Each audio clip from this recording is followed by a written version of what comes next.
नमस्कार.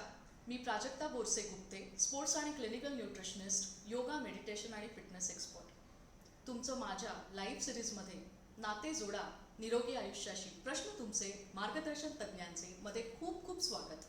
जसं तुम्हाला माहीत आहे, या सिरीजमध्ये खूप मेडिकल प्रोफेशनल्स आपल्याकडे आलेले आहेत आणि त्यांनी त्यांची व्हॅल्युएबल गाईडलाईन आपल्याला दिली आहे आणि त्याबद्दल त्यांचे खूप खूप आभार. त्यांना खूप मनापासून शुभेच्छा.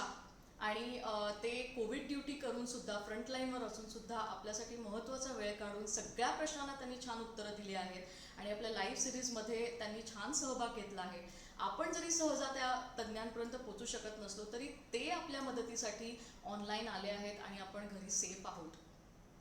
तर मित्रांनो, आज आपल्याबरोबर असणार आहेत डॉक्टर मेधिनी कुलकर्णी शाह. त्या MD डायबिटॉलॉजिस्ट आहेत, कुपर हॉस्पिटलला अटॅच्ड आहेत, 12 तासांची कोविड ड्युटी करत आहेत. आधी त्यांनी कोविडबद्दल आपल्याकडे खूप माहिती दिलेली आहे आणि आता त्या मधुमेह म्हणजेच डायबिटीज हा सुद्धा एक एपिडेमिक आहे आणि तो का वाढतोय, जीवनशैली बदलतीये, त्यामुळे हा मधुमेह कसा फैलावतोय आणि आपण त्याच्यापासून कसं स्वतःला वाचवावं किंवा आपण त्याच्यापासून कशी काळजी घ्यावी, त्याचे कॉम्प्लिकेशन्स होणार नाहीत म्हणून कशी काळजी घ्यावी, हे या भागातून आपण शिकणार आहोत. त्यांच्याशी सुसंवाद साधणार आहोत. त्या लाईव्ह आपल्याबरोबर असणार आहेत आज आणि तुमची जे काही प्रश्नोत्तरं असतील त्यांना आपण डेफिनेटली वेळ देणार आहोत. तुमचे प्रश्न जरूर विचारा. You can contact me on 9870440098. तुम्ही माझा यूट्यूब चॅनलसुद्धा सबस्क्राईब करू शकता, रिवायवल न्यूट्रिस्पिरिट, किंवा ईमेल करा revivalnutrispirit@gmail.com. डॉक्टर त्यांचासुद्धा कॉन्टॅक्ट नंबर नमूद करणार आहेत. ज्यांना कोणाला असे काही जीवनशैलीच्या रिलेटेड डिसऑर्डर आहेत, म्हणजे मधुमेहाशी रिलेटेड काही कॉम्प्लिकेशन्स आहेत, त्यांनी जरूर त्यांना कॉन्टॅक्ट करावा आणि ते तुमच्या मदतीसाठी सज्ज असतील. तसंच आहार तज्ज्ञ म्हणून मला हे डेफिनेटली सांगावंसं वाटेल की तुम्हाला शारीरिक कसरत करणं खूप महत्त्वाचं आहे. योगा, मेडिटेशन करा, स्ट्रेस कमी घ्या, छान भरपूर झोप घ्या, सूर्यप्रकाशामध्ये छान फिरायला जाणं महत्त्वाचं आहे. जर तुमच्याकडे टेरेस आहे किंवा घरीच जिथे सूर्यप्रकाश येतो त्या एखाद्या विंडोपाशी बसून तुम्ही जरूर काही ब्रिदिंग एक्सरसाइजेस करावेत.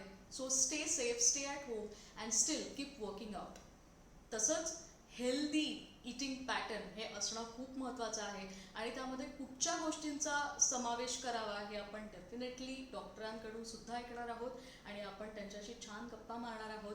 सो चला भेटूया आपण डॉक्टर मेधिनी कुलकर्णी शाह यांना. आता आपल्याबरोबर आहेत डॉक्टर मेधिनी कुलकर्णी शाह.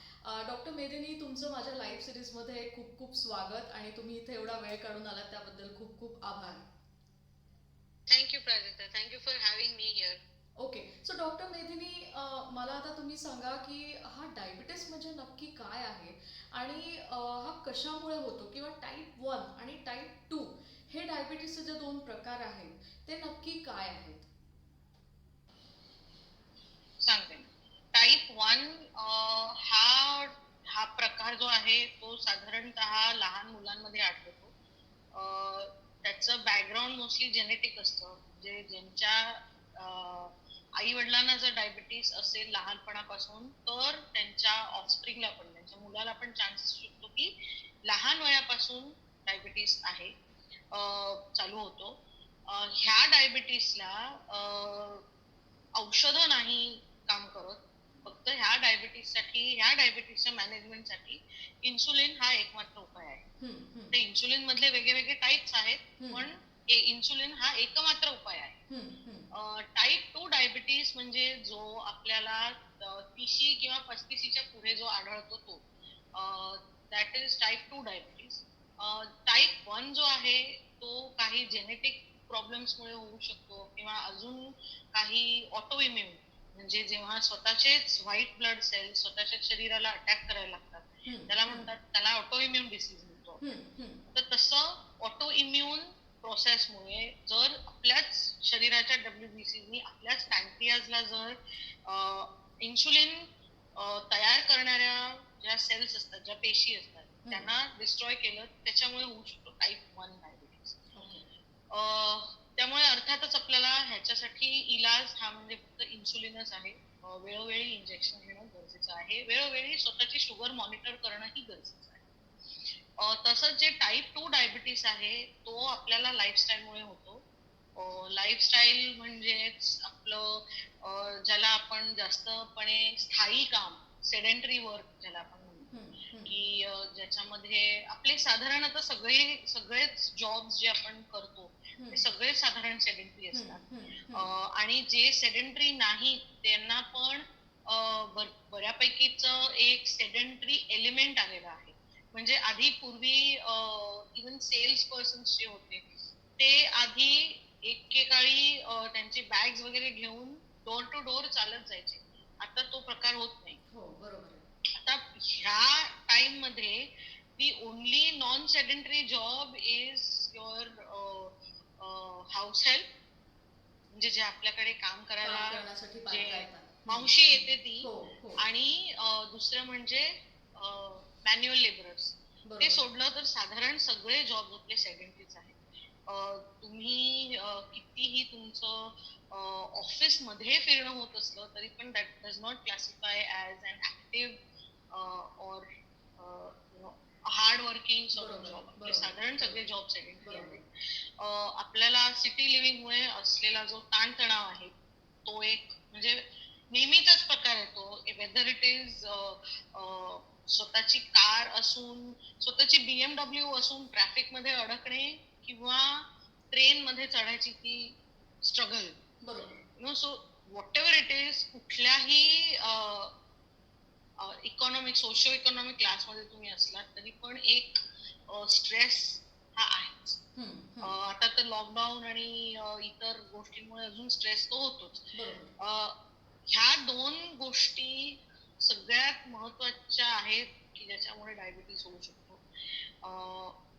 तर त्याची म्हणजे आता आपण जेव्हा इलाज सांगतो तेव्हा पण सर्वप्रथम आपण सांगायची गोष्ट म्हणजे तुम्ही तुमची लेवल ऑफ फिजिकल ऍक्टिव्हिटी वाढवा. म्हणजे थोडंफार चालायला जा. That is one thing. The second thing is, जसं स्ट्रेस आणि सेडेंटरी लाईफस्टाईल आहे तसंच अनदर फॅक्टर इज दॅट स्ट्रेसमुळे होणारा इम्पेअर्ड ॲपेटाईट. म्हणजे लोकांचा स्ट्रेसला रिॲक्शन्स खूप वेगळे असतात. काही लोक खाणं बंदच करून टाकतात, किंवा काही लोक माझ्यासारखी असलेली ते स्ट्रेसमध्ये स्नॅकिंग करतात. आणि the snacking is usually very calorie dense. तर त्याच्यामुळे एकतर तुम्ही excessive calories coupled with less physical activity is going to cause weight gain.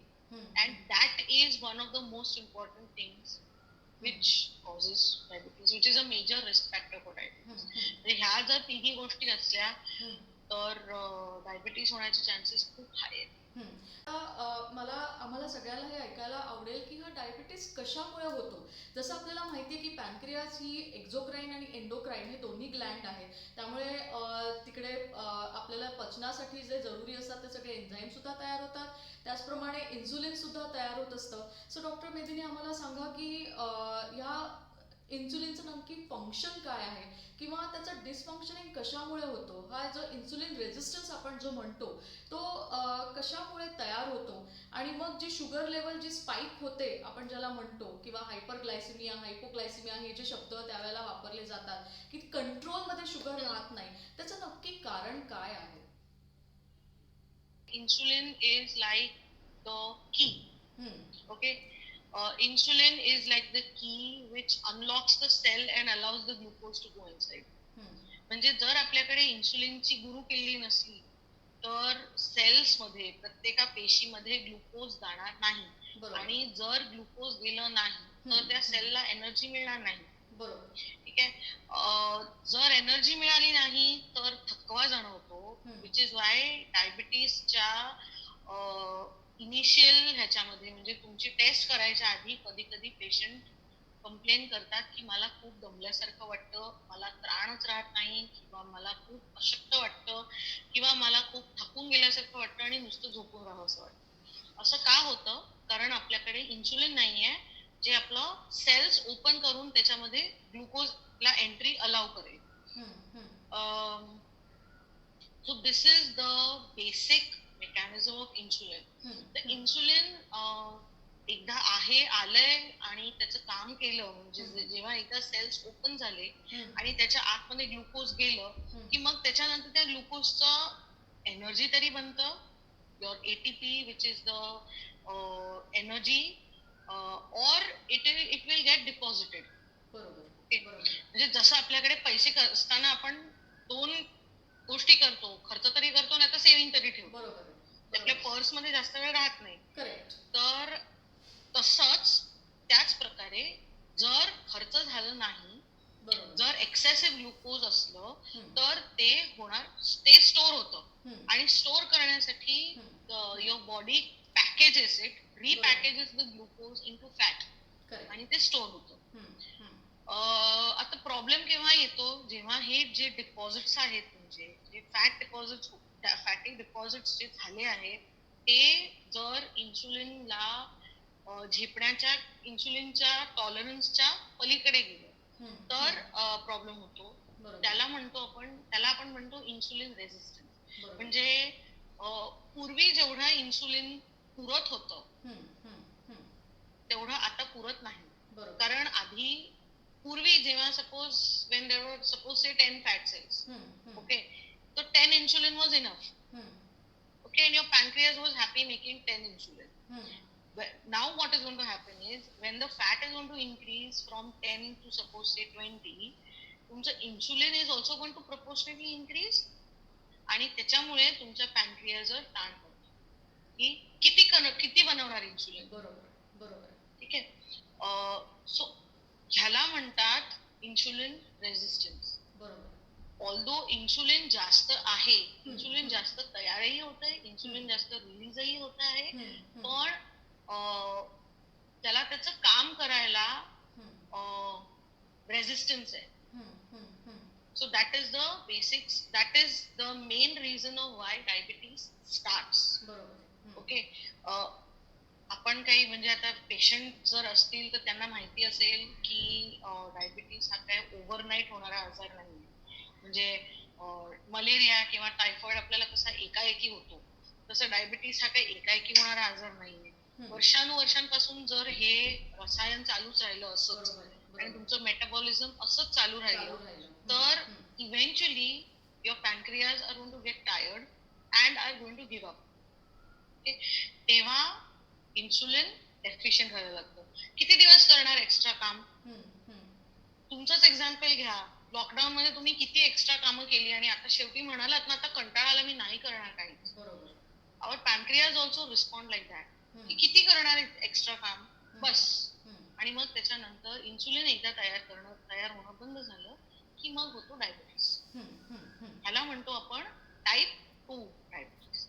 हाच आहे जो सगळ्यात कॉमन आहे, जो इंडियामध्ये भरपूर लोकांना होतो.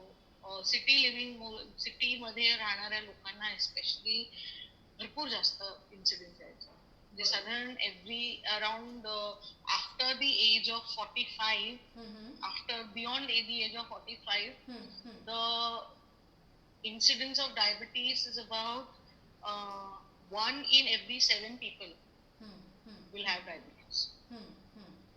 So it is not a very rare disease, it is an extremely common one and it is an extremely controllable one.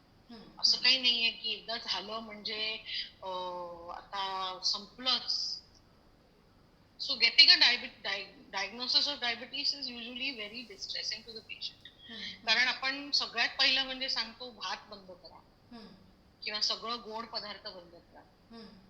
भात बंद केल्याने जेवढा फायदा होतो त्याच्यापेक्षा जास्त फायदा प्रोसेस्ड फूड बंद केल्याने. Okay, so the thing is that it requires small adjustments. It doesn't require monumental changes. Small adjustments that you have to keep doing over years together. And it is possible to control diabetes. Correct. Doctor मेदिनी, मला तुम्ही सांगा ह्याचे complications नक्की काय आहेत? आपण एक एक कारणं डायबिटीसची बघतच आहोत की जसं तुम्ही म्हणालात की स्ट्रेस हा एक फॅक्टर आहे, इन्सुलिन रेझिस्टन्स हा एक फॅक्टर आहे, त्यानंतर तुमचं वैयक्तिक आयुष्य म्हणजे जर तुम्ही कसरत कमी करत आहात, तुमचं सिडेंटरी लाईफस्टाईल असेल, खाण्यापिण्याच्या बाबतीत तुमच्या सवयी अनियमित असतील किंवा त्याला आपण इरॅटिक लाईफस्टाईल म्हणतो, इरॅटिक इटिंग पॅटर्न म्हणतो, आणि एखादा पदार्थ वर्ज्य केल्याने, म्हणजे बरेचदा आमच्याकडे पेशंट्स असे येतात आणि ते म्हणतात की आता मी भात खायचाच नाही का, आता मी गोड बिलकुलच खायचं नाही का, किंवा मी गोड खात नाही तरी सुद्धा माझी शुगर का वाढते हे त्यांना कळत नसतं, आणि त्यांना कदाचित कर्बोदकं म्हणजे शुगर कशा कशातून वाढेल हे त्यांना कळत नाही. तर आपण I think you should enlighten them about that. We will be really great to hear what is glycemic index, आणि शुगर नक्की कुठच्या कुठच्या गोष्टींनी स्पाईक होते. त्यांना असं वाटतं फक्त मिठाई खाल्ली नाही म्हणजे आपला जो डायबिटीस आहे तो आता कंट्रोलमध्ये आला. तर तुम्ही प्लीज त्याबद्दल काही बोलाल का? म्हणजे मिठाईमध्ये तर अगदी साखरच असते आणि त्यामुळे ती खाल्ल्याने डायरेक्टली तुमची साखर वाढणारच आहे. ग्लायसेमिक इंडेक्स हा म्हणजे तुम्ही जर म्हणजे तुमचं एखादा तुम्ही जो पदार्थ खाताय त्याच्यामधनं जर तुम्ही 100 ग्रॅम एखाद्या गोष्टीचं खाल्लं तर त्याचं किती ग्रॅम त्याच्यातली शुगर बनणार आहे, याला म्हणतो आपण ग्लायसेमिक इंडेक्स. जसं आपण म्हणतो पटेटोजचं ग्लायसेमिक इंडेक्स बऱ्यापैकी हाय आहे, कारण पटेटो मध्ये जो स्टार्च आहे, जे कार्बोहायड्रेट आहे, ते ब्रेक होऊन शेवटी शुगरच बनतं. त्याच्यामुळे तुम्ही जरी तिखट चटणी असलेला बटाटा वडा जरी खाल्ला झणझणीत असा, तरी पण तुमची शुगर वाढणार, कारण त्याच्यात बटाटा आहे जो पचून शुगरच बनणार आहे, जो पचून ग्लुकोजच बनणार आहे. ठीक आहे. त्यामुळे तुम्ही ह्याच्यामध्ये अजून एक महत्वाची गोष्ट ही आहे की आपण म्हणतो की राईस आम्ही खात नाही, राईस खाल्लं नाही तरी का शुगर वाढते. तुम्ही लक्षात घ्या की इतर बऱ्याच गोष्टी आहेत ज्याच्यामध्ये शुगर हे ऍज अ हिडन इन्ग्रेडियंट असतं. म्हणजे आता तुम्ही म्हणता की मी खूप हेल्दी जेवतो, मी फक्त सकाळी ब्रेकफास्टला कॉर्नफ्लेक्स आणि ऑरेंज ज्यूस. कॉर्नफ्लेक्स मध्ये भरपूर, cornflakes is a process food, त्यामुळे त्याच्यामध्ये शुगर भरपूर असते आतमध्ये, जी आपल्याला दिसत नाही. कॉर्नफ्लेक्स आपल्याला गोड लागले नाही तरी पण त्याचं ते प्रोसेस करण्यामध्ये शुगर भरपूर गेलेली असते आतमध्ये. So that is the behind the scenes kind of sugar. दुसरं तर तुम्ही ऑरेंज ज्यूस पिताय, orange juice is also sweetened. Even if you say that it is unsweetened orange juice, it is going to have some amount of sugar. Whether it is natural, आणि ते natural त्याचा flavour enhance करण्यासाठी. त्यामुळे अशा प्रकारे भरपूर अशा hidden गोष्टी आहेत ज्याच्यामध्ये शुगर असते, पण जी आपल्याला चवीला लागत नाही लगेच. बरोबर आहे. Another problem is with your easy cook oats. आपण म्हणतो ओट्स खूप चांगले आणि खूप पौष्टिक, सगळं मान्य करते. It has high fiber content, it is very good for digestion, it is very good for patients who are constipated very often. But again, ते इझी कुक करण्यासाठी ते जे प्रोसेसिंग केलं जातं त्याच्यामध्ये इनविजिबली शुगर राहते त्याच्यामध्ये. तर त्याच्यामुळे जर तुम्ही आपल्या घरी बनवलेल्या रव्याच्या खिरीचा ग्लायसेमिक इंडेक्स बघाल वर्सेस इझी कुक ओट्सचा बघितला, तर easy cook oats is going to be more harmful for your blood sugar as compared to upma. So that is the this thing. Which is why whenever patients come to me with diabetes, the most important instruction that I give them is to avoid processed food. Easy cook, easy to make, ready to eat, अशा सगळ्या गोष्टींमध्ये preservative आणि त्याच्यासोबत प्रोसेसिंगला लागलेली जी sugar ती भरपूर लागते आणि ती आपल्याला जाणवत नाही. डॉक्टर, तुम्ही खूप छान व्हॅल्युएबल इन्फॉर्मेशन दिलीत, कारण आताही आपण इकोसिस्टम आणि आपली इकॉनॉमी भारताची जी आहे त्याबद्दल सुद्धा तुम्ही एक नाजूक मुद्दा जो आहे तो नमूद केला की तुम्ही स्टेपल फूड खा, त्याच्या जोडीला भरपूर फायबर खा, जे सॉल्युबल किंवा इनसॉल्युबल फायबर असेल, म्हणजे सॉल्युबल फायबर जे छान स्वेल होतं म्हणजे सब्जा असेल, किंवा इनसॉल्युबल फायबर असं जे आपल्याला डार्क ग्रीन लिफी व्हेजिटेबल्स म्हणजे आपल्या हिरव्या पालेभाज्या असतात त्याच्यातनं मिळतं. त्यामुळे तुम्ही ज्या ज्या प्रदेशात आहात त्या प्रदेशानुसार तिचे जवळ पिकणारं जे अन्न आहे त्या अन्नाचा खूप इझी वे, ज्या काही इझी रेसिपीज आहेत त्या बनवून घरी, पण home cook food, processed food न खाता, काही शॉर्टकट न यूज करता तुम्ही खूप छान तऱ्हेने तुमची ब्लड शुगर लेवल ही मेंटेन ठेवू शकतात. त्याचप्रमाणे जर तुम्हाला ओबेसिटी आहे तर तरी सुद्धा इन्सुलिन हे तयार होऊन सुद्धा ते फॅटची, जशी तुम्ही मला म्हणालात की एक वॉल तयार होते, एक डोर तयार होतं आणि ते डोर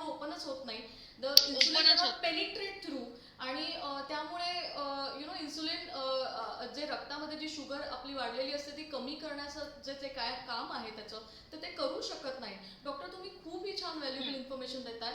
मला आता तुम्ही सांगा की कॉम्प्लिकेशन्स जी आपण आपल्याला माहिती आहेत 3, ती कॉम्प्लिकेशन्स मेजरली, ती कॉम्प्लिकेशन्स कधीपासून सुरू होतात आणि ती काय आहेत डायबिटीसची? कॉम्प्लिकेशन्स कधीपासून सुरू होतात ह्याला काही कॅप नाही. म्हणजे कधी कधी बऱ्यापैकी वेळा पेशंट कॉम्प्लिकेशन्स मुळे डॉक्टरांकडे जातात आणि बस असंच एक टेस्ट करून घेतली तेव्हा कळतं की डायबिटीस आहे. पाय झोंबले म्हणून गेले असतील किंवा हार्ट अटॅक आला, छातीत दुखलं म्हणून कार्डिओलॉजिस्ट कडे गेले, ईसीजी काढला, ईसीजी मध्ये चेंजेस आले आणि त्याबरोबर जे ब्लड टेस्ट करून घेतात त्याच्यामध्ये डायबिटीस हे एक असंच बाय द वे आलेलं किंवा एक इन्सिडेंटल फाइंडिंग म्हणून आपण पाहतो. त्यामुळे कॉम्प्लिकेशन्स कधीपासून येतात ह्याचं काही फिक्स्ड उत्तर नाहीये. पण कॉम्प्लिकेशन इट इज थोडंफार मी एक जनरल गाईडलाईन इज दॅट तुमची ब्लड शुगर लेवल जितके जास्त दिवस आणि जितकी जास्त नॉर्मल पेक्षा वरती राहते तितकं तुमचं कॉम्प्लिकेशन व्हायचे चान्सेस वाढत जातात. तर त्यामुळे जर तुम्ही म्हणालात की म्हणजे माझ्याच पेशंटचा एक मी एक्झाम्पल देते. त्यांना 32 वर्षांपासून डायबिटीस आहे. He is now 78 years old. He has had diabetes for the past 32 years आणि त्यांना काहीच कॉम्प्लिकेशन नाही. On the other hand, there is another gentleman, another lady, जिला डायबिटीस आहे फक्त 4-5 वर्षांपासून, पण तिचे पाय भयंकर झोंबतात आणि पायाची भयंकर आग होते. हे जे दोन्ही कॉम्प्लिकेशन, this is a complication of diabetes which I will come to in life. पण म्हणजे ड्युरेशन ऑफ डायबिटीस आणि एक्सटेंट ऑफ शुगर लेवल जे तुम्ही किती कंट्रोल मध्ये ठेवताय आणि किती जास्त दिवस कंट्रोल मध्ये ठेवताय ह्याच्यावर डिपेंड करतं तुम्हाला कसं कॉम्प्लिकेशन किती लवकर होतील किंवा तुम्ही किती डिले करू शकता. कॉम्प्लिकेशन्स म्हणायचे तर आपण त्यांना 2 टाईप मध्ये डिवाइड करू शकतो. एकाला म्हणायचं मायक्रोव्हॅस्क्युलर आणि दुसरं आहे ते मॅक्रोव्हॅस्क्युलर. मॅक्रोव्हॅस्क्युलर म्हणजे आपल्या मोठ्या ज्या ब्लड व्हेसल्स असतात किंवा जाड्या आर्टरीज असतात, मोठ्या आर्टरीज मध्ये जे होतं त्याला आपण म्हणायचं मॅक्रोव्हॅस्क्युलर. डायबिटीस असल्यामुळे कोलेस्ट्रॉल आणि लिपिड प्रोफाईल पण खराब होण्याचे चान्सेस वाढतात. म्हणजे इनस्पाइट ऑफ द फॅक्ट की तुम्ही मी तळकट काहीच खात नाही किंवा मी तुपकट काहीच खात नाही किंवा तरी पण माझी कोलेस्ट्रॉल कशी वाढली किंवा तरी पण माझं ट्रायग्लिसराईड कसं वाढलं, तर डायबिटीस. दुसरी गोष्ट काय आहे की आपण एकदा हे डायबिटीस कंट्रोल केलं तर बऱ्यापैकी वेळा मतलब in at least 75 to 80% of the cases once the sugar comes back in control, lipid profile also comes down. त्याला वेळ लागतो पण तेही खाली उतरून थोडंफार कंट्रोल मध्ये येतं.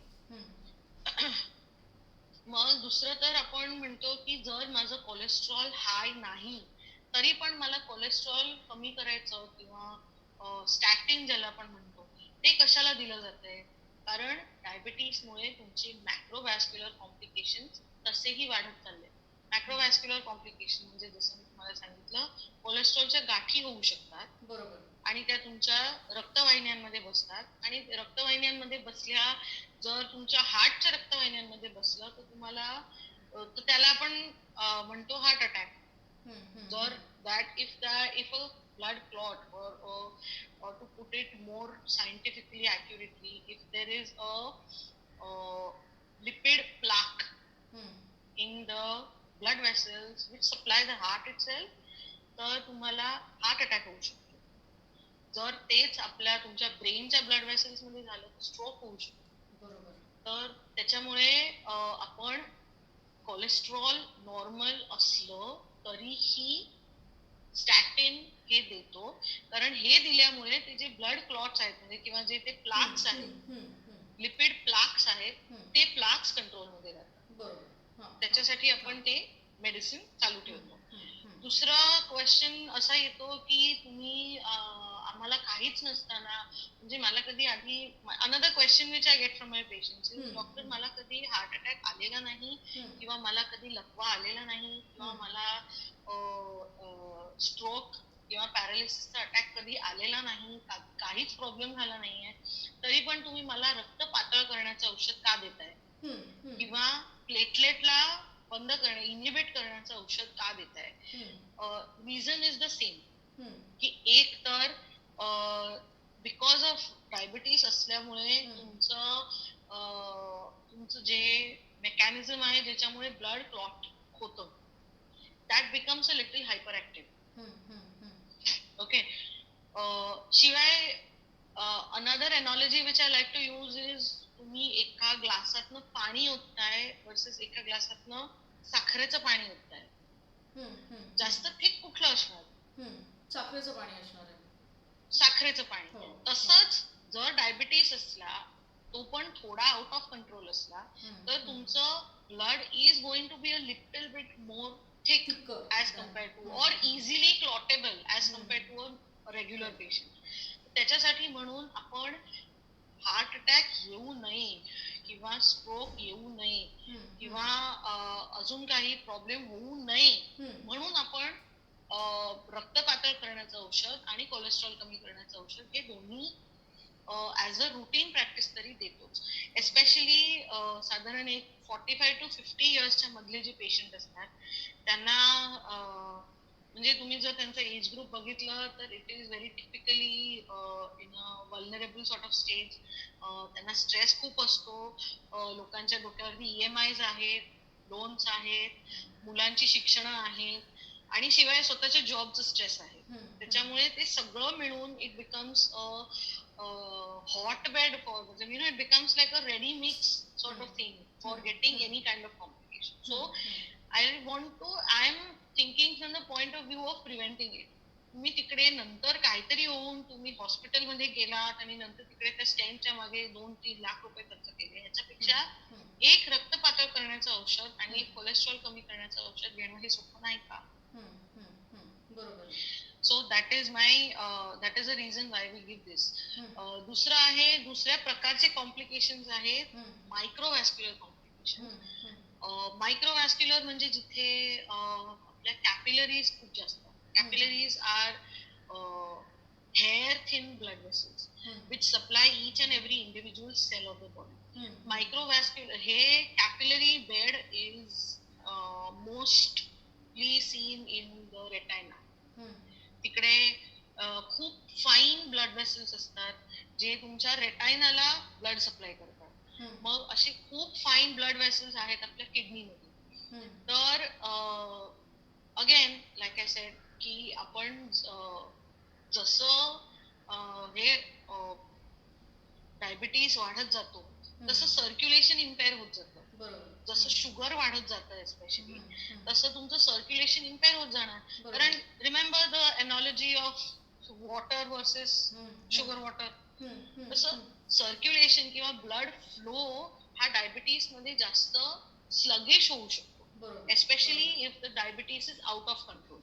त्याच्यामुळे त्या स्लगिश ब्लड फ्लो मुळे जिथपर्यंत ब्लड पोचायला हवं तिथपर्यंत पोचत नाही, किंवा ते जे मायक्रो म्हणजे जे कॅपिलरीज आहेत जे एकदम बारीक आहेत त्यांच्या थ्रू जर तुम्ही हे हाय शुगर वालं ब्लड पुश केलं तर त्यांना डॅमेज होऊ शकतो. त्याला म्हणतो आपण मायक्रो व्हॅस्क्युलर कॉम्प्लिकेशन. ह्याच्यामध्ये येतं तुमचं डोळ्याचे पडदे खराब होणं, मग त्याच्यानंतर येतं किडनी खराब होणं, मग तुमचे जे नर्व्स असतात, नर्व्सचं जे कोटिंग असतं ते कोटिंग खराब होऊ शकतं. म्हणजे अगदी सोप्या भाषेत सांगायचं म्हणजे तुमच्या वायाची जी इन्सुलेशन असते ती खराब होते. आणि एकदा ती इन्सुलेशन खराब झाली की मग त्याच्यानंतर शॉक लागू शकतो ना कोणालाही. तर डायबिटीस मध्ये लोकांच्या पायाला ज्या मुंग्या येतात, किंवा जी जळजळ होते पायाची, किंवा जी खाज सुटते, किंवा जे इम्पेअर्ड सेन्सेशन येतं, गादीवर चालल्यासारखं, that is all because of nerve damage that happens because of high blood sugar level. मग त्याच्यानंतर दुसरा अजून एक प्रॉब्लेम होऊ शकतो म्हणजे another problem that can happen is your impaired circulation in the feet. तुमच्या पायाचे जे बोट आहेत, टोज आहेत, तिथपर्यंत ब्लड जायला हवं. जर हे व्यवस्थित फोर्सनी व्यवस्थित ह्याच्याने पोचलं नाही. आता तुम्ही जस्ट इमॅजिन की तुमची 6 मजल्याची बिल्डिंग आहे आणि तुमच्याकडे एक वॉटर पंप आहे ज्याच्यामुळे पाणी सगळ्या घरांमध्ये पंप होतंय. जर उद्या तुम्ही ठरवलं की ती बिल्डिंग जी आहे आपण त्या बिल्डिंग मध्ये ती आपण instead of keeping water we are going to start circulating honey through the taps. That pump is not going to be enough, right, to push honey which is a thicker substance through the taps. तर आपल्या पायांबरोबर पण तेच होतं especially diabetes मध्ये की circulation खराब होतं आणि जेवढ्या फोर्सनी किंवा जेवढ्या इंटेन्सिटीनी ते ब्लड पायापर्यंत टोजच्या टिप्स पर्यंत पोचायला पाहिजे ते पोचत नाही. त्यामुळे काय होतं, सर्क्युलेशन होत नाही व्यवस्थित. And on the one hand already लोकांना काही ह्याच्यामध्ये in some instances nerve damage असतो, नर्व डॅमेज आहे आणि सर्क्युलेशन नाहीये, ते दोन्ही असल्यामुळे पायाला जखम होऊ शकते. ओके.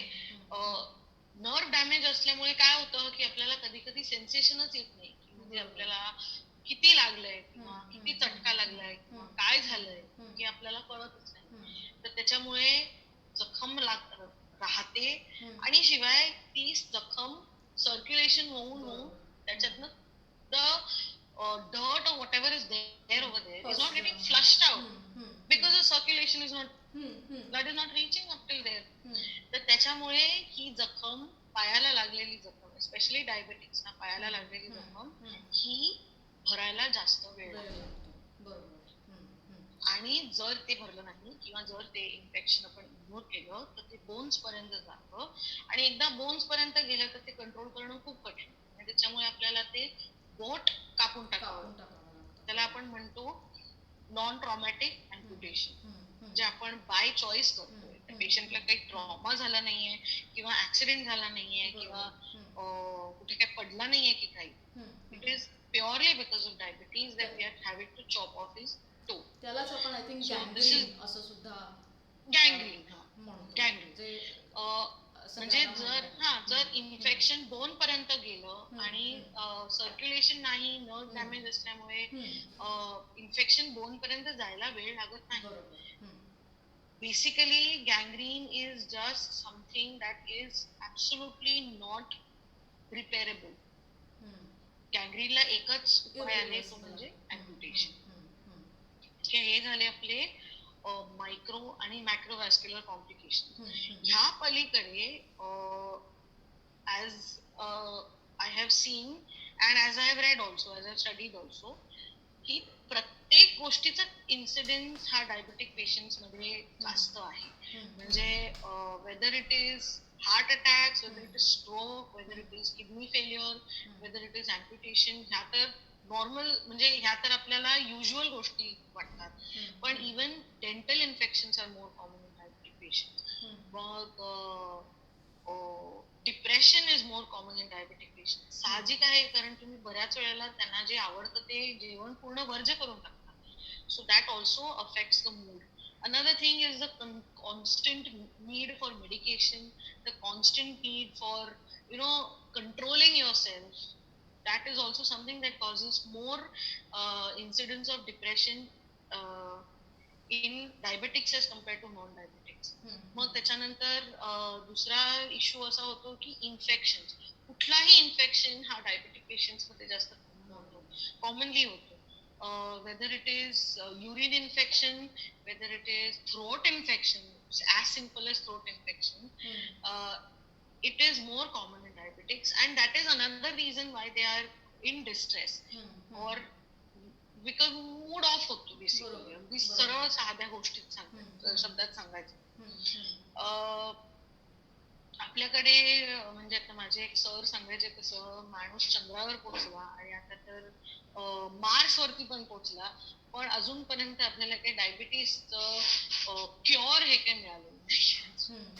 कारण आय थिंक लोकांना त्यांची लाईफस्टाईल पण सुधारायची नाहीये, कारण आत्ता जो दिसून येतो आहे जास्त मधुमेह, तो it is may be because of sedentary lifestyle, may be because of the inactivity, maybe because of the if your job is to sit and perform your whatever work, then definitely we will have to time ourselves to exercise.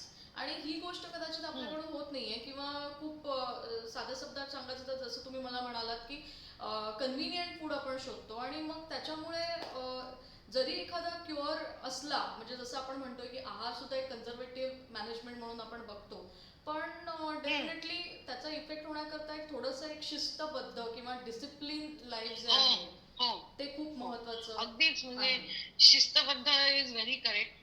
कारण typically काय होतं की especially in 30s 40s and even 50s patients वर in the 30s 40s and 50s, की साधारण सगळे we are a new India नाव, we are a corporate India, त्याच्यामुळे कारमध्ये बसून ऑफिसला जाणं, ऑफिसमध्ये काहीतरी ऑफिसमध्ये बसून राहणं, कम्प्युटर समोर बसून राहणं, आणि मग त्याच्यानंतर खाली गेलं तर चाय सुट्टाचा ब्रेक, आणि मग त्याच्या सोबत काहीतरी खाल्लं जाणं इज युजुअली अनफॉर्च्युनेटली. आणि आय थिंक स्मोकिंग ब्रेक्स असतात, सो स्मोकिंग ब्रेक्स असतात, चाय ब्रेक्स असतात, आणि त्याच्या सोबत चालू असलेलं त्याच्या बाजूलाच असतात ती दुकानं कन्व्हिनियंटली वडापावचं किंवा भजीपाव किंवा ब्रेड पकोडा किंवा सँडविच तरी healthy, but these are all your easy fix kind of snacks.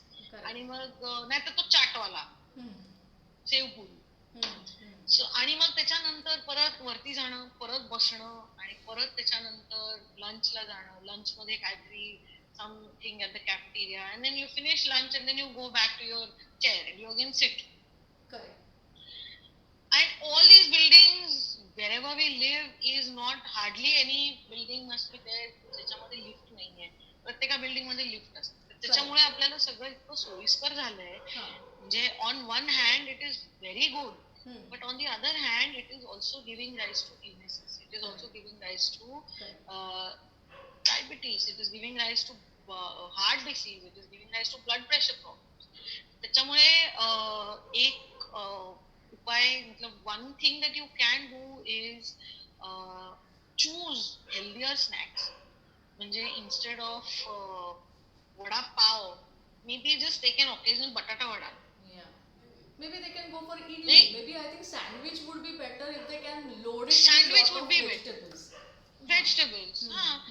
तर तसं काहीतरी, यु नो, चुझिंग हेल्दियर ऑप्शन्स. आणि मग त्याच्यानंतर लंच मध्ये कंपल्सरीली एक ग्लास ताक पिणं, because that is fluid, so it fills up your stomach and also it promotes digestion. I'm sure that you will also agree with this particular absolutely. आणि मग त्याच्यानंतर लंचच्या नंतर एक 10 ते 15 मिनिटं खाली लॉबीत चालणं, तेवढा वेळ आपल्याला काढला पाहिजे. Even if you walk for 15-20 minutes immediately after your food, it aids digestion. It will make sure that you don't feel stuffed for a long time. Correct. And it is a good opportunity for I mean office gossip. So you walk with your buddy and you find out what is happening in the other departments. So that is also something that I think they are आवडेल.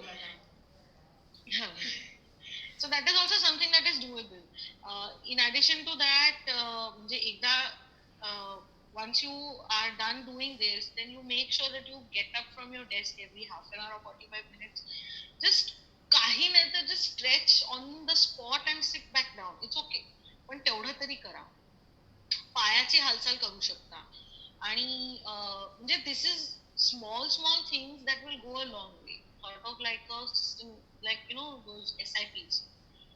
थोडं करत गेलं की eventually तुम्हाला त्याचं investment, तर एक reward जास्त मिळतात त्याचे. So, but it is a small contribution. I'm not asking you to go to the gym every single day because it is really not feasible sometimes. म्हणजे खरंच कधी नाहीच शक्य होत.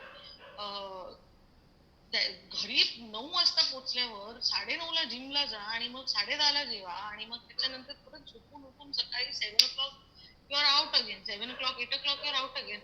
It doesn't make sense. So even, I mean, you need to find out ways to make physical activity a part of your life rather than a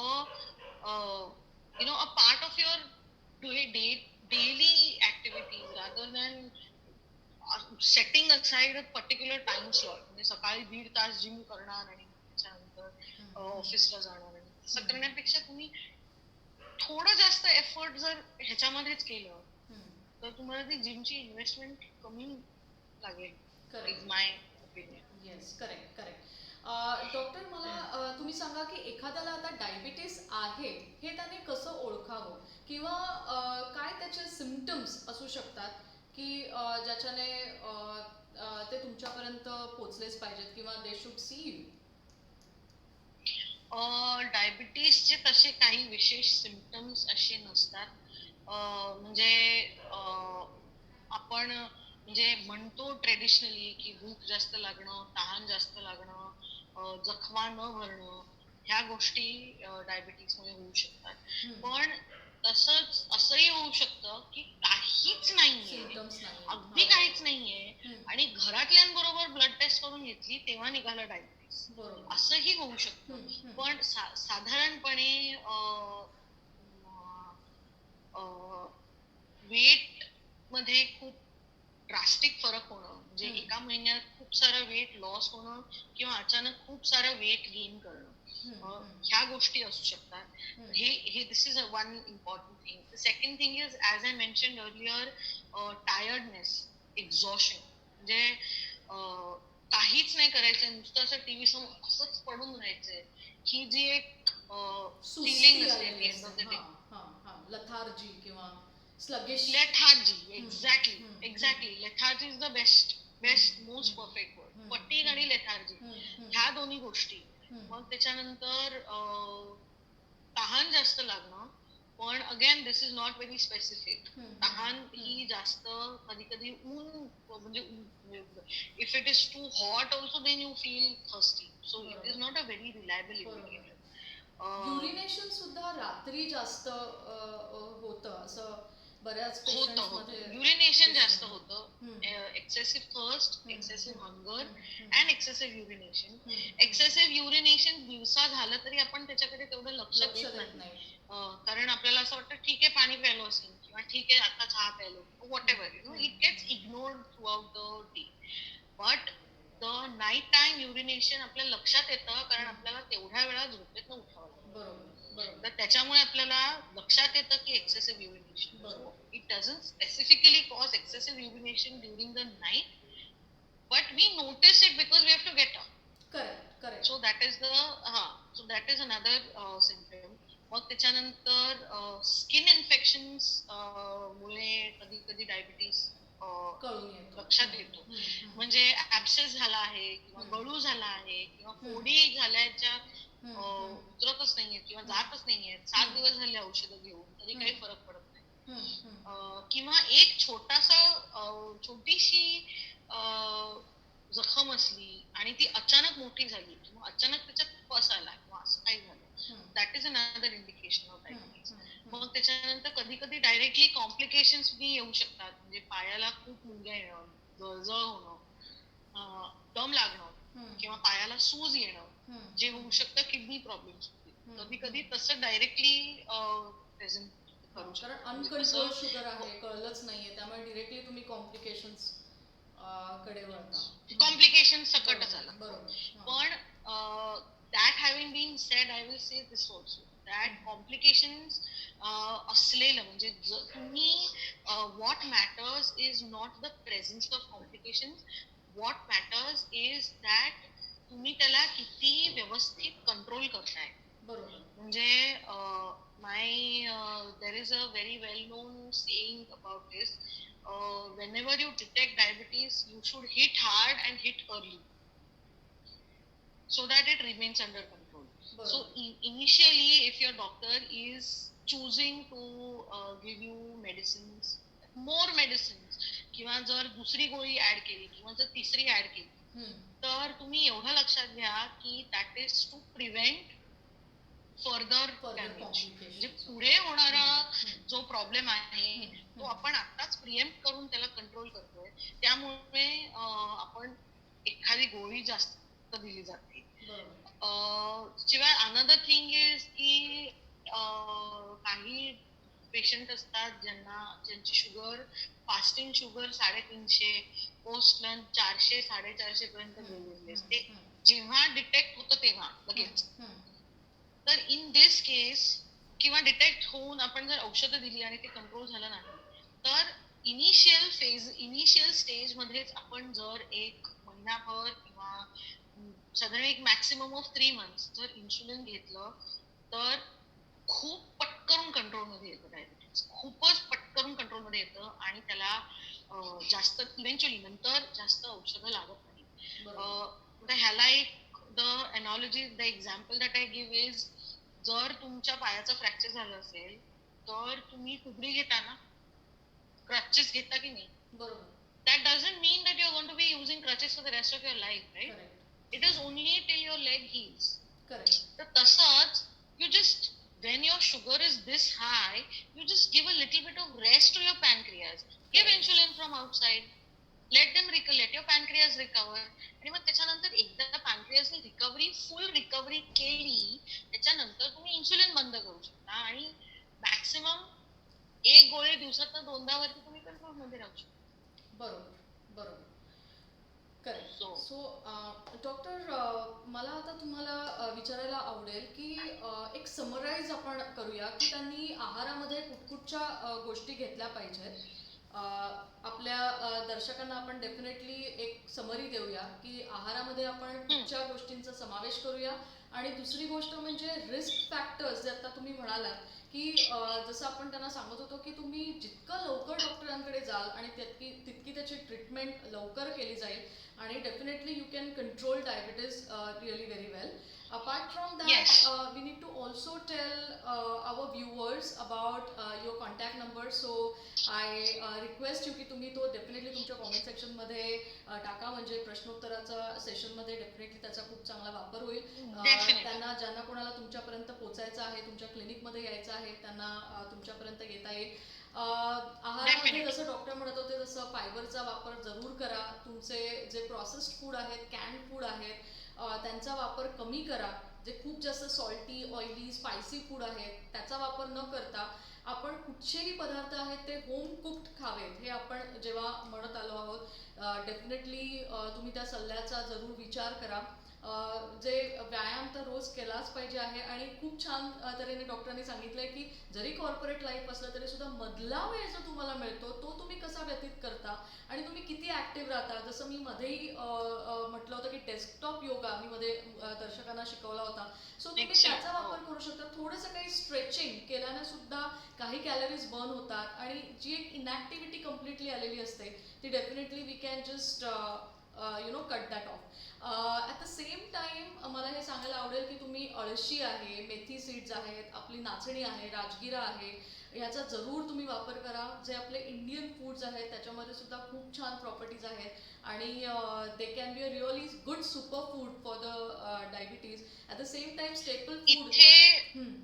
इथे मी अजून एक गोष्ट सांगेन की मला बरेच लोक विचारतात आम्ही केल सॅलड खाऊ का, किंवा आम्ही किनोआचा भात केला तर चालेल का, किंवा अजून काय बरं ते कुठलं तरी एक मिलेट काढलं मला लक्षात नाही येत, फॉक्स मिलेट असेल किंवा फॉक्स मिलेट असं काय. म्हणजे आपल्याकडे आहेत ना सगळे. मला किनोआचा भात करण्यापेक्षा मी म्हणेन की तुम्ही हवं असेल तर सफेद भात थोडासा खा, नाहीतर ब्राऊन राईस खा सफेद भाताच्या ऐवजी. म्हणजे I would suggest substitutions rather than म्हणतो आपण त्याला.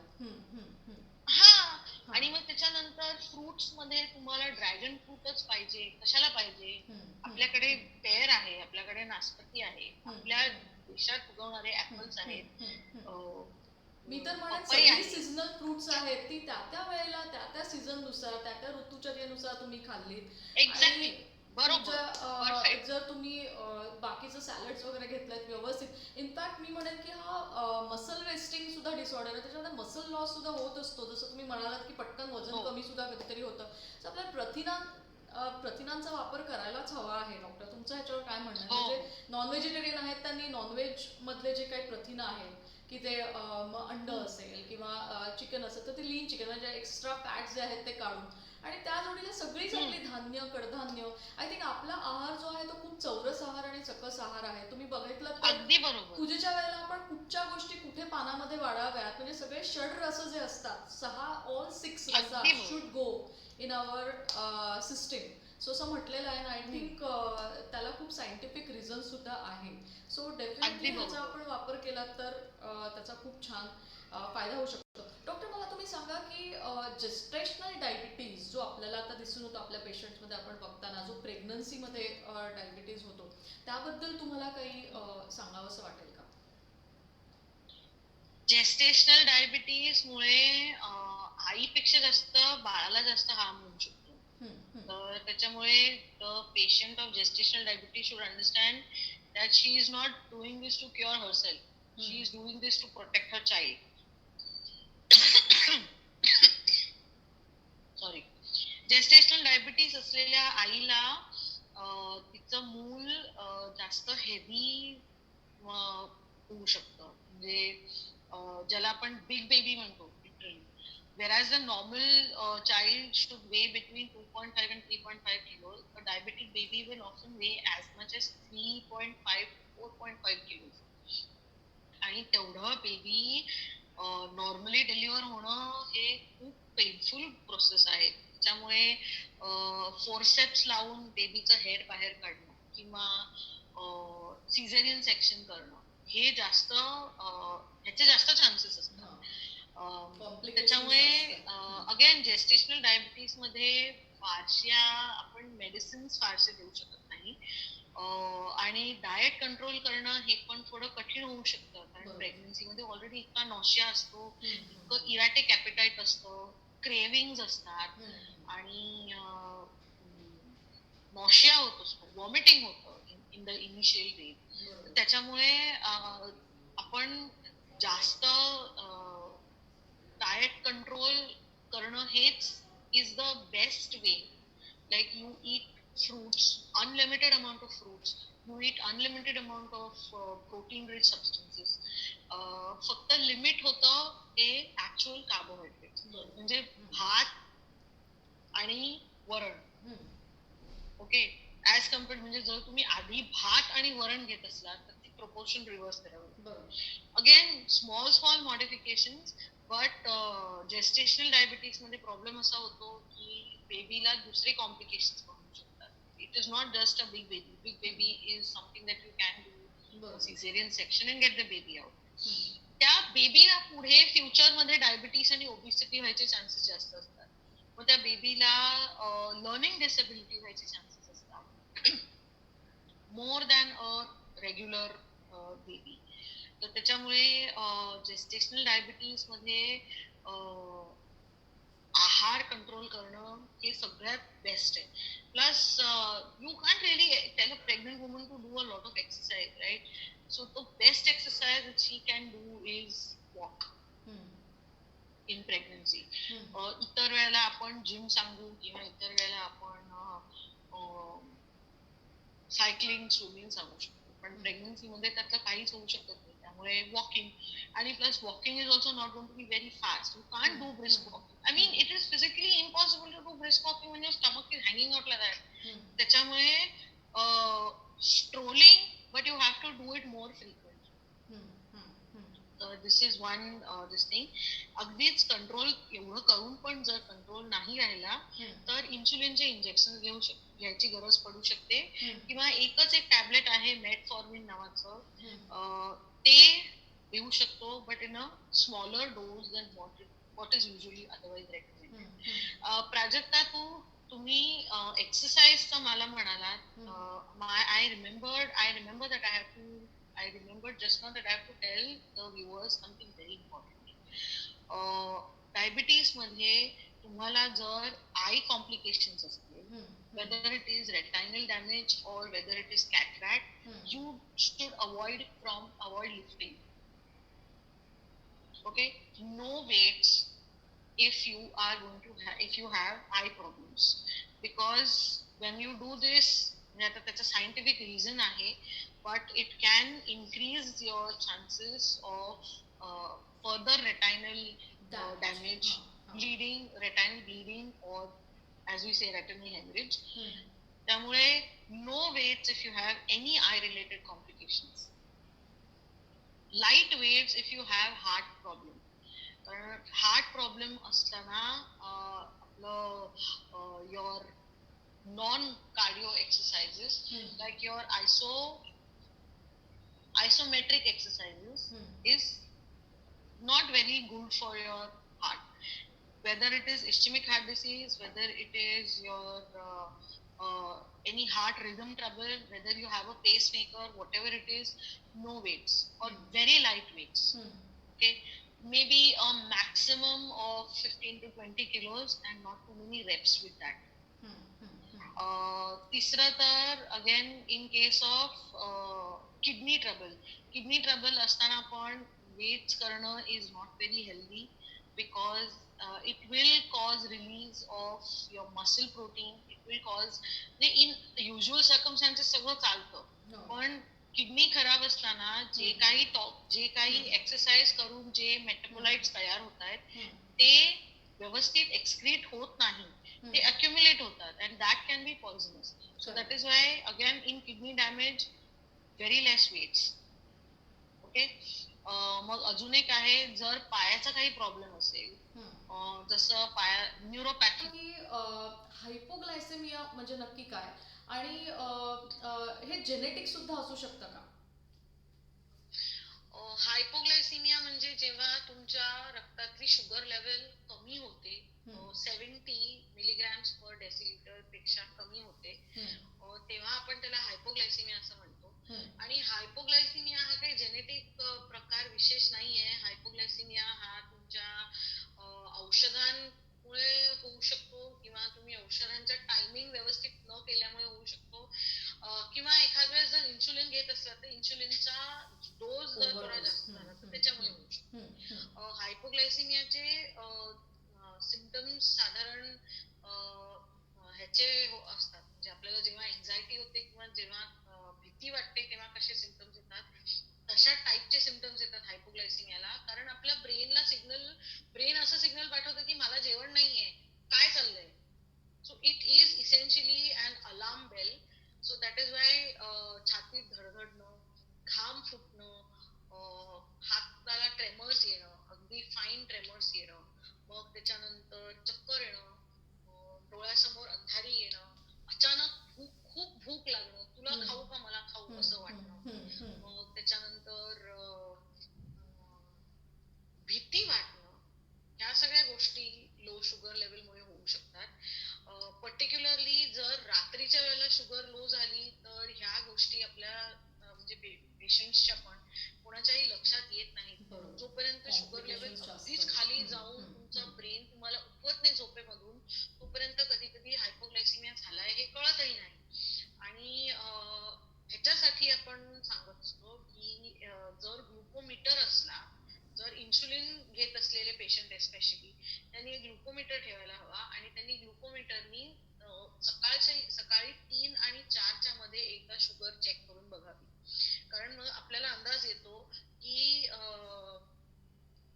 रात्री शुगर केवढी होती आणि पहाटेला ती केवढी झाली आहे. जर ती 3 वाजताची शुगर लो होत असेल तर रात्रीचं जे मेडिसिन आहे ते आपल्याला थोडंसं चेंज करावं लागतं. बरोबर, ज्याला आपण म्हणतो डायबेटिक न्यूरोपॅथी, नर्व डॅमेज. तर in that situation your walking is not really advisable, because it is putting pressure on your feet which are already damaged. त्याच्यासाठी जर तुम्हाला त्या कंडिशन मध्ये जर तुम्हाला एक्सरसाइज करायचा असेल तर yoga is a good option. And if you can do cycling, do cycling. The best option whenever if you have any feet or leg related problem is swimming. because it does not put pressure on your knees, it does not put pressure on your ankles, it does not put pressure even on your hip joint so much. Correct. Okay?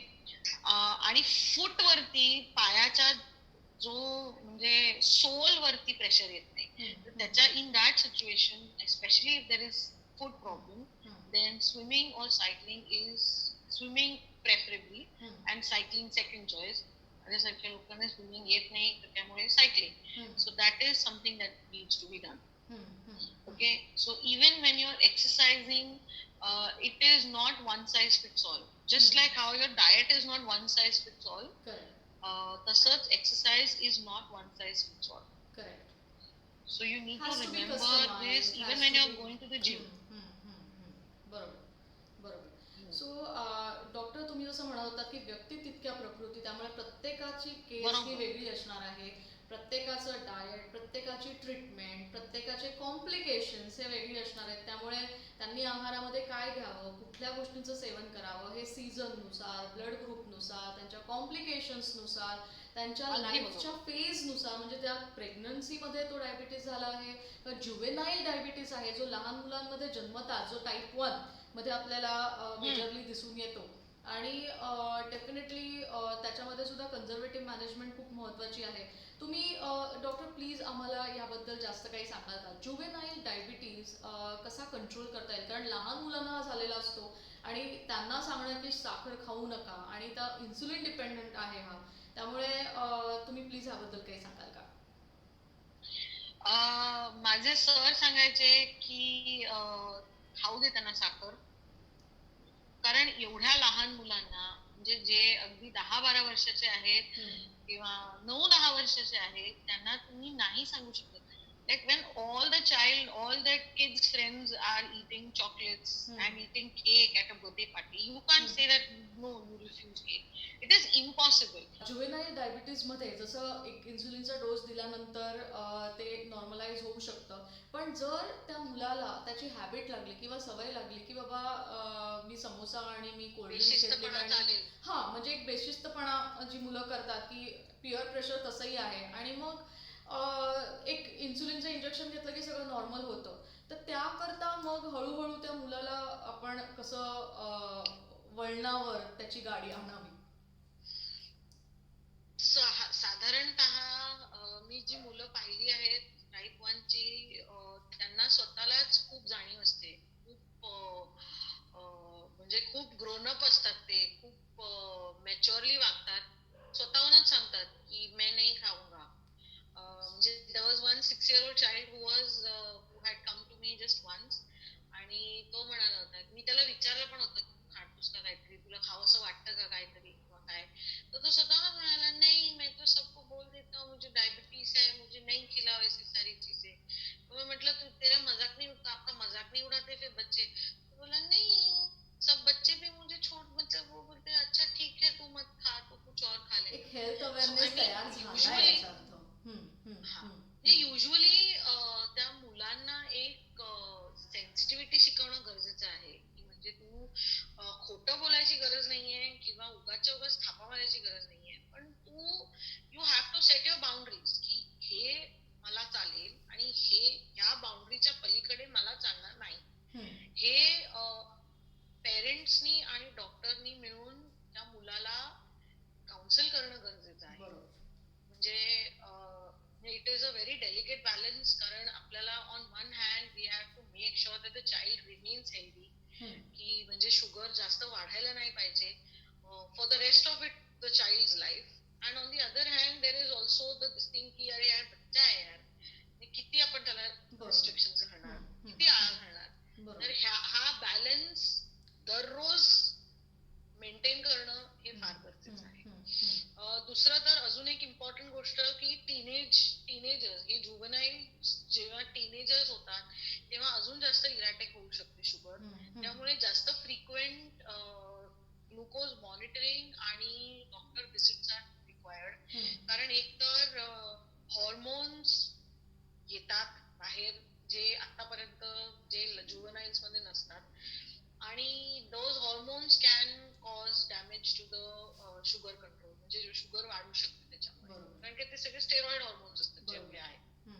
आणि ते एक झालं. आणि दुसरं तर tantrums, मूडीनेस, ह्या दोन्ही गोष्टीमुळे म्हणजे इन्सुलिन घेतलं आणि मग सांगितलं की मला नको जेवायला, किंवा मी नाही जेवणार, मला बाबा ओरडले मी नाही जेवणार, किंवा असं काही झालं, तर त्याच्यामुळे त्यांचं मील टाइम्स आणि त्यांचे स्लीपिंग शेड्यूल्स आणि त्यांचं पिअर प्रेशर हे अजून जास्त वाढू शकतं. ह्या कंडिशन मध्ये ऍक्च्युली एखाद्या काउन्सिलरची किंवा सायकोलॉजिस्टची गरज लागू शकते. मुलांना आणि पेरेंट्सना एकत्र सेशन घेणं गरजेचं आहे. Because the parents on one hand should be taught to let the child live their life, because it's not a child anymore, it is a teenager. आणि दुसरं तर की in spite of that you need to take care of your health. तू आहेस independent, तू झाली 14 इयर्सची, तू झाला 15 इयर्सचा, किंवा तू झालास मोठा, whatever, but health has to take priority over everything else. तर त्याच्यामुळे ह्या दोन्ही गोष्टींना बॅलन्स करण्यासाठी एखाद वेळेस काउन्सिलिंगची किंवा इंटरव्हेन्शनची गरज लागू शकते. आणि जर लागली तर त्यात काही वाईट नाहीये. प्लीज डोंट कन्सिडर की अरे रे आपण काउन्सिलर कडे चाललोय, अरे रे आपण सायकोलॉजिस्ट कडे चाललोय, आपण काय वेडे झालो का. नाही, you are just smoothening the journey for the future. तो एक सोशल टॅबू काढून टाकला पाहिजे. आणि म्हणूनच आय थिंक डॉक्टर तुम्ही जी माहिती सांगताय, म्हणून आता या पॅन्डेमिक मध्ये सुद्धा असं म्हटलं जात आहे की ज्यांना डायबिटीज आहे किंवा ज्यांना काही हेल्थ कॉम्प्लिकेशन्स आहेत, मग ते कुठचेही असू देत, हार्ट रिलेटेड असू देत, ही जी लोक, जशी तुम्ही आत्ता व्हॅल्युएबल इन्फॉर्मेशन दिली, की ते जास्त प्रोन असतात इन्फेक्शनला. म्हणून तो जर का झाला आपल्याला तर त्याचे कदाचित कॉम्प्लिकेशन जास्त असू शकतात. म्हणूनच stay safe, stay at home हे त्यांनाही म्हटलं जात आहे. आणि डेफिनेटली प्रीनेटल योगा सुद्धा खूप काम करतो प्रेग्नन्सीसाठी. जसं तुम्ही म्हणालात की बाकीचे एक्सरसाइजेस किंवा वेट लिफ्टिंग करू शकत नाहीये, पण ब्रिदिंग एक्सरसाइजेस म्हणा, मेडिटेशन म्हणा, ज्याच्यातनं स्ट्रेस कमी होईल आणि छान हेल्दी खाणं, व्यवस्थित तुमचं जे दिनचर्या आहे त्याचं छान पालन करणं, आहार हे सुद्धा एक धर्म आहे असं म्हटलं जातं. एक प्रॉपर जसं तुम्ही अन्नाचा मान ठेवून त्याला छान व्यवस्थित तुम्ही च्यू your food for 32 times, do that activity, that is also very important, की ज्याच्याने ते छान डायजेस्ट होईल. So everything together I think it's a holistic approach Wien it comes two diabetes. आणि तो खूप छान मॅनेज करता येऊ शकतो तुमच्या तज्ज्ञांच्या मदतीने, आहार तज्ज्ञांच्या मदतीने, सायकोलॉजिस्टच्या मदतीने. ही it's like a team work. आणि डेफिनेटली आपण कॉम्प्लिकेशन्स कम्प्लिटली थांबवू शकतो आणि एक हेल्दी लाईफ जो आहे तो माणूस जगू शकतो आणि आनंदी जगू शकतो. खूप साऱ्या ठिकाणी ट्रॅव्हल करू शकतो, सोशलाइज करू शकतो. सगळ्या गोष्टी तुम्ही वेळच्या वेळी पाळा, एक डिसिप्लिन आखा, छान तुमची डायरी मेंटेन ठेवा, तुमच्या तज्ज्ञांशी बोला, मन मोकळं करा. आणि हे खूप महत्त्वाचं आहे. डॉक्टर, तुम्हाला एक मौल्यवान सल्ला आपल्या दर्शकांना, आपल्या प्रेक्षकांना काय द्यावासा वाटतोय आज? Diabetes is like a child. तुम्ही त्याला जितकं लवकर डिसिप्लिन आणि कंट्रोल कराल तितका तो तुमच्यासोबत सरळ सासूपणाने वागेल. तुम्ही जर त्याला मोकाट सोडून दिलं, औषधं सोडून दिली, लाईफस्टाईल मॉडिफिकेशन सोडून दिले, जे व्हायचं ते होऊ दे म्हणून सोडून दिलं, तर ते खूप काही करू शकतं तुमच्या लाईफचं, खूप काही बिघडवू शकतं तुमच्या लाईफचं. त्याच्यामुळे तुम्हाला त्याला सुरुवातीपासूनच, like I already sed, hit it hard, hit it early so that it remains in control and it knows who is the boss. You are the boss. You rule your body, you rule your metabolism, not the other way around. Your diabetes is not the boss of you. तुम्ही जोपर्यंत त्याला control मध्ये ठेवताय तोपर्यंत तुम्हाला हव्या तेवढ्या parties करा, तुम्हाला हव्या तेवढ्या ठिकाणी फिरायला जा. फक्त थोडस एक केअर घ्यावा लागतो की आपल्याला चॉईसेस जे आहेत आपले, food choices, beverage choices, whatever you are doing, त्यांना थोडासा विचार करून ते चॉईसेस पिक करायचे, ऑप्शन्स चूज करायचे. त्या पलीकडे तुम्हाला अजिबात घाबरायची गरज नाहीये, किंवा तुम्हाला अजिबात डिप्रेस व्हायची गरज नाहीये, किंवा जास्त अँक्शियस व्हायची गरज नाहीये की अरे बापरे हा आता हे खाल्लं आता काय होणार. Nothing will happen as long as you have a good bond of trust with your doctor, and the doctor knows what you've been doing, it's perfectly fine. Thank you so much doctor मेदिनी, तुम्ही आज इथे आलात आणि खूप छान information दिलीत, खूप छान मार्गदर्शन केलं.